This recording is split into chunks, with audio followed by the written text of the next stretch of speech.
Karena jika di Tirus dan Sidon terjadi mujizat-mujizat yang telah kulakukan di tengah-tengahmu, pasti sudah lama mereka bertobat dan berkabung.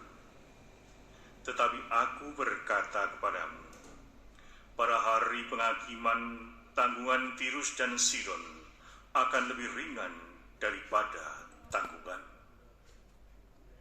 Dan kau Kapernaum, apakah engkau akan dinaikkan sampai ke langit? Tidak. Engkau akan diturunkan sampai ke dunia orang mati. Karena jika Sodom terjadi mujizat-mujizat yang telah terjadi tengah-tengahmu, kota itu tentu masih berdiri sampai hari ini. Maka aku berkata kepadamu, pada hari penghakiman, tanggungan negeri Sodom akan lebih ringan daripada tanggungan. Demikianlah sabda Tuhan. Terpujilah Kristus.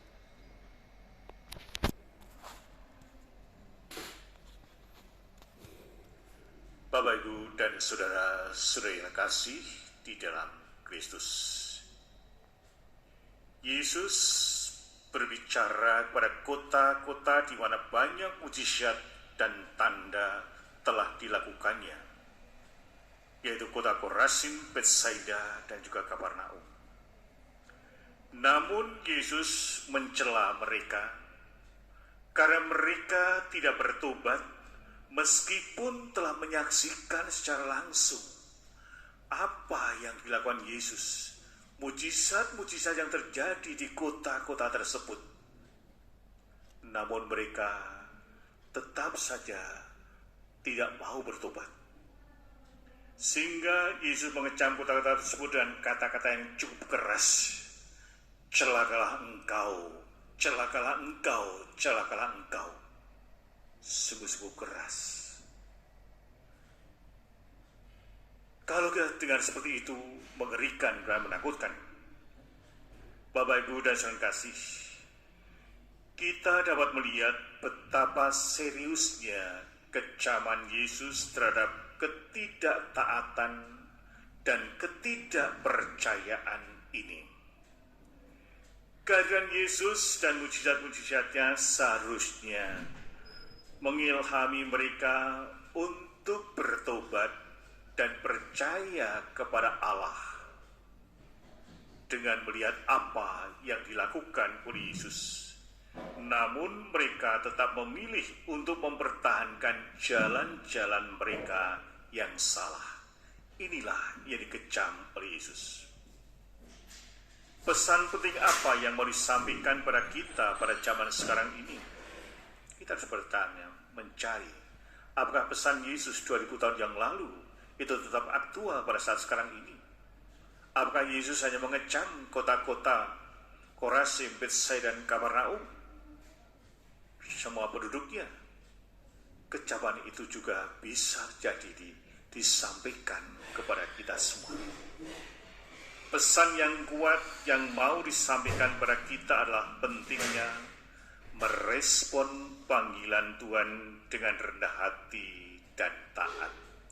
Sejauh mana kita cepat tanggap dan peka terhadap panggilan Tuhan. Jangan biarkan hati kita menjadi keras dan tidak peka terhadap tanda-tanda dan anugerah-anugerah Allah yang telah diberikan pada kita setiap hari. Manusia kadangkala lupa bahwa segala sesuatu yang kita miliki merupakan anugerah dari Allah. Lalu kita klaim bahwa itu milik kita sendiri, padahal kita tidak punya apa-apa sebenarnya.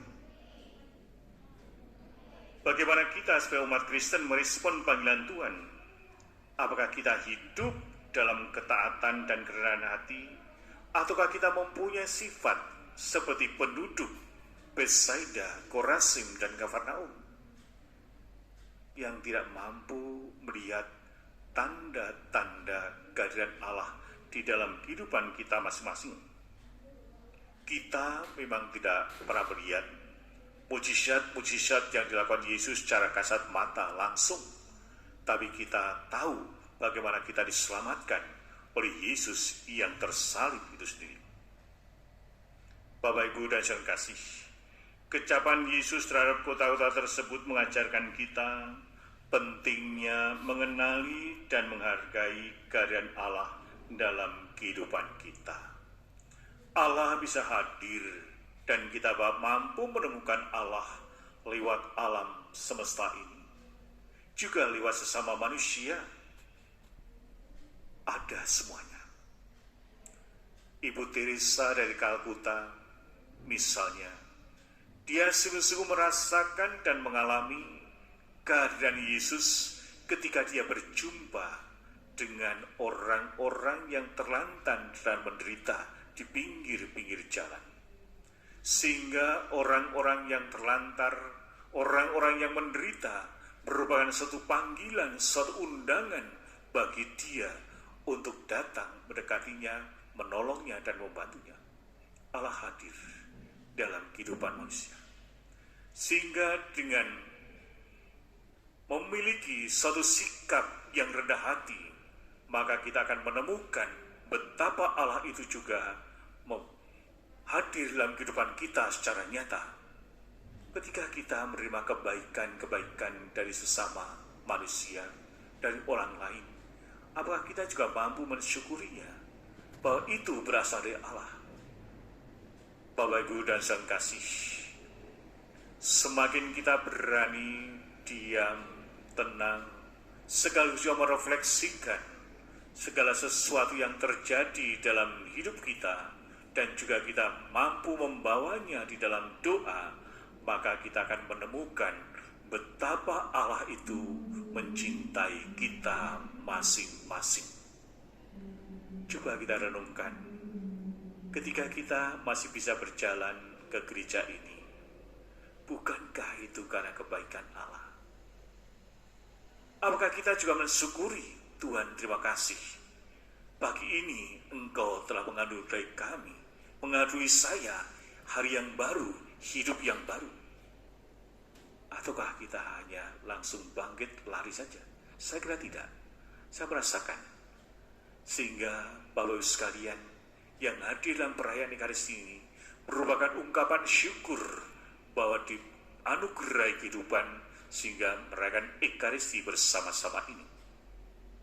Bapak, Ibu, dan saudara kasih, dalam kehidupan yang sibuk dan serba terburu-buru seperti sekarang ini, sangat mudah bagi kita untuk terjebak kepada rutinitas sehari-hari, baik tuntutan pekerjaan dan kewajiban-kewajiban lainnya. Tanpa disadari, kita dapat menjadi terlalu fokus pada urusan-urusan duniawi dan melupakan kehadiran Allah di dalam kehidupan kita yang nyata. Kehadiran Allah sangatlah penting bagi kita sebagai umatnya, sebagai orang-orang yang percaya. Dia adalah Sang Pencipta yang Maha Kuasa, yang tidak hanya menciptakan kita masing-masing, tapi sekali juga peduli dan terlibat dengan liku-liku kehidupan kita. Sehingga Allah itu selalu menyertai, mendampingi, dan berjalan bersama-sama pada saat-saat yang paling sulit sekalipun. Namun ketika kita sibuk dan terlena dalam rutinitas, kita dapat kehilangan koneksi atau hubungan kita dengan Allah. Kalau orang sudah selalu sibuk sekali, ya, sebagai orang Katolik, karena begitu sibuknya, maka mengikuti Ekaristi juga yang penting Natal dan Paskah, lainnya hilang itu saja, sehingga tenggelam dalam suatu rutinitas. Maka Yesus juga mengingatkan kita, kalau tidak mau berkata dikecam kita, jangan tenggelam di dalam hal-hal yang rutinitas. Berilah ruang dan waktu bagi Sang Pencipta, supaya kita bisa merefleksikan, merenungkan, sekali juga bisa mensyukuri berjumpa dengan Allah dalam hidup kita sehari-hari. Dia selalu hadir. Orang-orang yang semakin rendah hati, semakin mampu mensyukuri hidupnya dalam situasi apapun. Maka marilah kita mohon berkat pada Allah. kita juga bisa berteladan pada Yesus sendiri yang begitu mudah tergerak hatinya untuk menolong sama manusia, karena Yesus melihat bahwa setiap manusia disitulah Allah hadir, Bahadir. Demikian juga seperti Ibu Teresa dari Kalkuta tadi, dia melihat Yesus hadir di situ. Semoga kita pun juga sedang berjumpa sama manusia, kita menemukan wajah Allah. Dan biarkanlah orang-orang yang berjumpa kita juga melihat wajah Allah di dalam pribadi kita.